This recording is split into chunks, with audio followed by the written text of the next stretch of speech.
no compromise. உங்க சைடுலயும் எங்க சைடுலயும். It's a GT promise. GT Holidays, South India's #1 travel brand.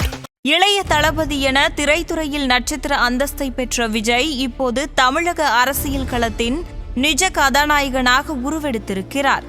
கடந்த 50 ஆண்டு காலத்திற்கும் மேலாக தமிழக அரசியல் களத்தில் அசைக்க முடியாத சக்திகளாக இருந்த திமுக, அதிமுக ஆகிய இரு பெரும் ஜாம்பவான்களையும் சாய்த்து ஒரு நட்சத்திர வெற்றியை பதிவு செய்திருக்கிறது விஜயின் தமிழக வெற்றி கழகம். ஒட்டுமொத்த தமிழகமே அந்த கட்சியின் இந்த வெற்றியை அன்னார்ந்தபடி வியப்போடு பார்க்கிறது. நடந்து முடிந்த தமிழக சட்டமன்ற தேர்தலில் நடிகர் விஜயின் தமிழக வெற்றி கழகம் இப்படி ஒரு பிரம்மாண்ட வெற்றியை பெறும் என யாரும் எதிர்பார்த்திருக்க மாட்டார்கள்.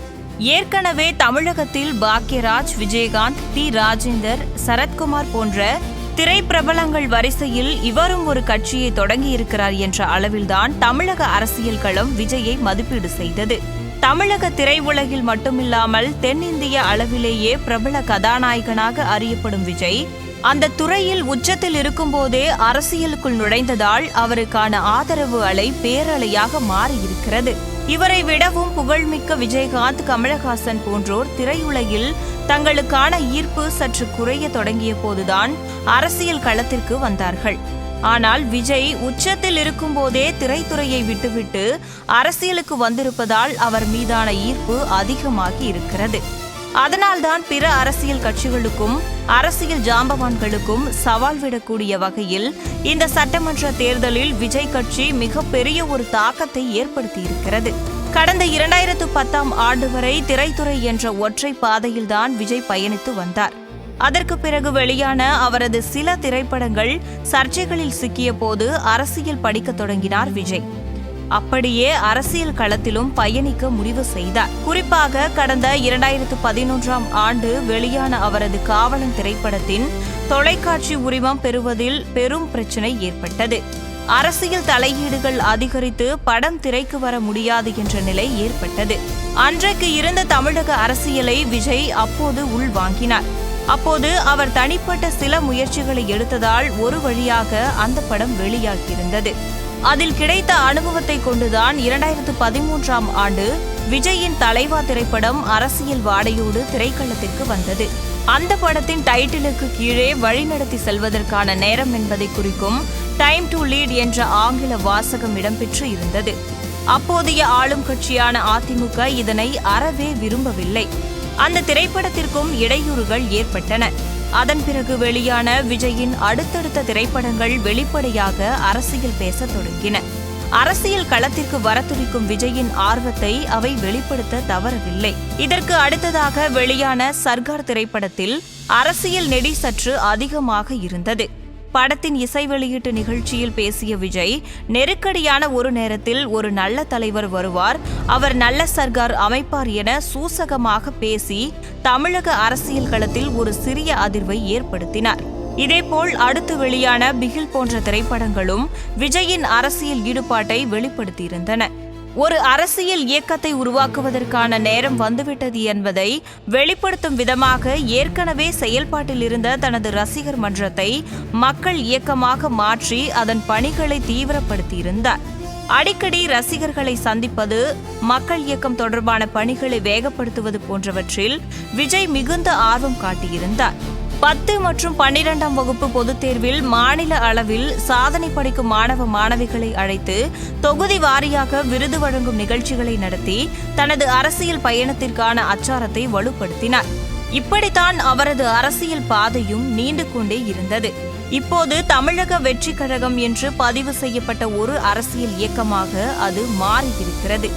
கட்சியை தொடங்கிய வேகத்தில் விக்கிரவாண்டி, மதுரை புறநகர் ஆகிய இடங்களில் அடுத்தடுத்து 2 மாநாடுகளை விஜய் நடத்திய போது சேர்ந்த கூட்டம் தமிழக அரசியல் களத்தில் அதிர்வுகளை ஏற்படுத்தியிருந்தது. என்றாலும் சினிமா கவர்ச்சிக்கான கூட்டம் விஜயை பார்ப்பதற்காகவே வந்த கூட்டம் என்றே அது பெரும்பாலும் மதிப்பீடு செய்யப்பட்டிருந்தது. அதிலும் கரூரில் நடந்த தமிழக வெற்றி கழகத்தின் கூட்டம் கடும் நெரிசலுக்கு இலக்காகி 43 உயிர்களை பலி கொண்ட போது ஒட்டுமொத்த தமிழகமே விஜயை விமர்சன பார்வையில் பார்த்தது. அதே நேரம் தமிழக வெற்றி கழகம் இதை அப்படியே அரசாங்கத்தின் மீது திருப்பி பிற தமிழக அரசியல் கட்சிகளுக்கே உரித்தான அரசியலை செய்தது. என்றாலும் பிற கட்சிகள் மத்தியிலும் நடுநிலையாளர்கள் மத்தியிலும் அந்த நிகழ்வு மிக கடுமையாக விமர்சிக்கப்பட்டிருந்தது. கட்சி தொடங்கிய வேகத்தில் தாவேக கரூரில் மோதி நின்றது. சட்டமன்ற தேர்தல் நெருங்கும் நேரமாக இருந்ததால் ஆளும் திமுக அரசு இந்த பிரச்சனையை இலகுவாகவே கையாண்டது. வழக்கு விசாரணை, கைது போன்ற நடவடிக்கைகள் விஜய் கட்சிக்கு சாதகமாகிவிடும் என கருதி அமைதி காத்திருந்தது. அதே நேரம் இதனை மிக வசதியாக தங்களுக்கு ஏற்ப பயன்படுத்திக் கொண்ட தமிழக வெற்றிக் கழகம் இந்த நெரிசல் சம்பவத்தில் ஆளும் கட்சியின் சதி இருப்பதாக குற்றம் சாட்டி சிபிஐ விசாரிக்க வலியுறுத்தி நீதிமன்றத்தை நாடியிருந்தது. ஆனால் அது அவர்களுக்கே எதிர்வினையாற்றியது. விஜய் கட்சியை தங்கள் கட்டுப்பாட்டுக்குள் கொண்டு வர காத்திருந்த ஒன்றிய பாஜக அரசு இதை வைத்து சதுரங்கம் விளையாடியது. விஜய்க்கு சோதனை தொடங்கிவிட்டது, அவரால் கட்சியை இனி தொடர்ந்து கொண்டு செல்ல முடியாது என்ற பேச்சுக்கள் எழுந்த நிலையில் ஒரு சிறிய இடைவெளிக்கு பிறகு தாவேக மீண்டும் அரசியல் களத்திற்கு வந்தது. சட்டமன்ற தேர்தலுக்கான தேதி அறிவிக்கப்பட்டதும் அதன் வேகம் மேலும் தீவிரமானது. ஒருவேளை சட்டமன்ற தேர்தல் மட்டும் இந்த நேரத்தில் வராமல் இருந்திருந்தால் விஜய் கட்சி தொடர்ந்து செயல்பட்டிருக்குமா என்ற சந்தேகமும் எழத்தான் செய்கிறது.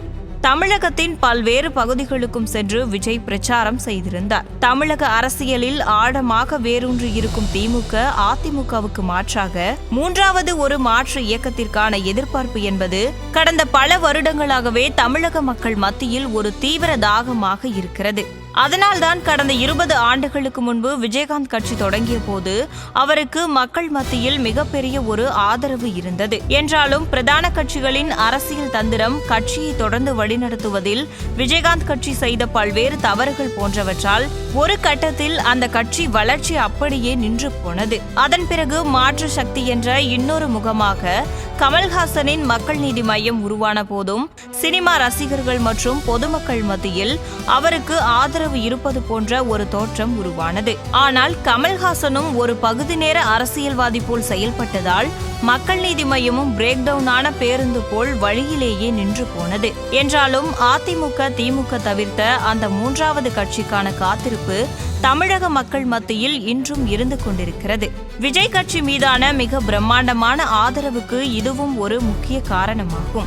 மேலும் தமிழக அரசியல் களத்தில் எம்ஜிஆருக்கு பிறகு உச்சத்தில் இருக்கும் போதே அரசியலுக்கு வந்தவர் என்பதும் இளைஞர்கள் மத்தியில் விஜய்க்கு ஆதரவு பெருகியிருப்பதற்கான இன்னொரு காரணமாகும். விஜயகாந்த் கட்சி தொடங்கிய போது திமுக, அதிமுகவில் செல்வாக்கு இழந்த பல முன்னாள் அமைச்சர்கள், சட்டமன்ற உறுப்பினர்கள் தேமுதிகவில் சேர்ந்தது போல் விஜய் கட்சியிலும் செங்கோட்டையன், கூப்பா கிருஷ்ணன் போன்ற முன்னாள் அமைச்சர்களும், ஜேசிடி பிரபாகரன், விஎஸ் பாபு போன்ற முன்னாள் சட்டமன்ற உறுப்பினர்களும் இணைந்தது அந்த கட்சியின் மீதான பிம்பத்தை மேலும் பெரிதாக்கியது. அதனால்தான் அவரை தங்கள் கூட்டணிக்குள் கொண்டு வருவதற்கு பிரதான எதிர்க்கட்சியான அதிமுக வெளிப்படையாகவே பல முயற்சிகளை செய்தது. கொடி பறக்குது,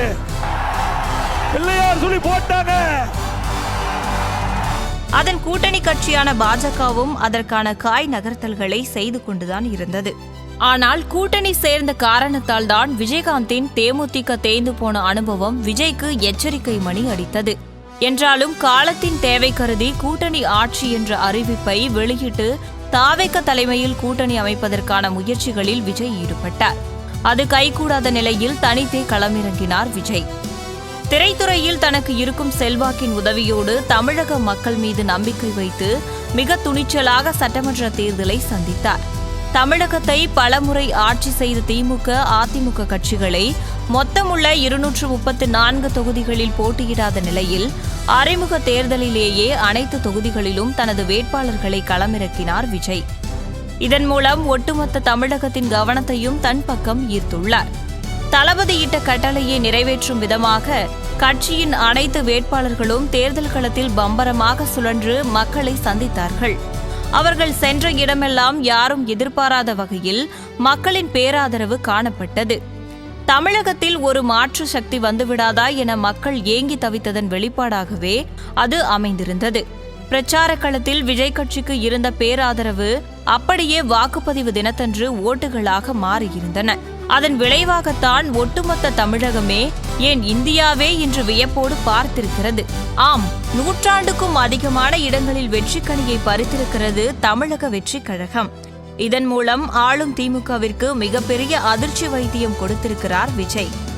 தமிழ் திரையுலகில் தளபதி என்ற அடையாளத்தோடு வலம் வந்த அவர் இன்று தமிழக அரசியல் களத்திலும் ஒரு தளபதியாக நடைபோட்டு தலைவன் அந்தஸ்துக்கு உயர்ந்திருக்கிறார். தனது அரசியல் வாகனத்தை எடுத்து அவர் எந்த பாதையில் எந்த இலக்கை நோக்கிக் கொண்டு செல்லப்போகிறார் என்பதை காண ஒட்டுமொத்த தமிழகமே காத்து கொண்டிருக்கிறது.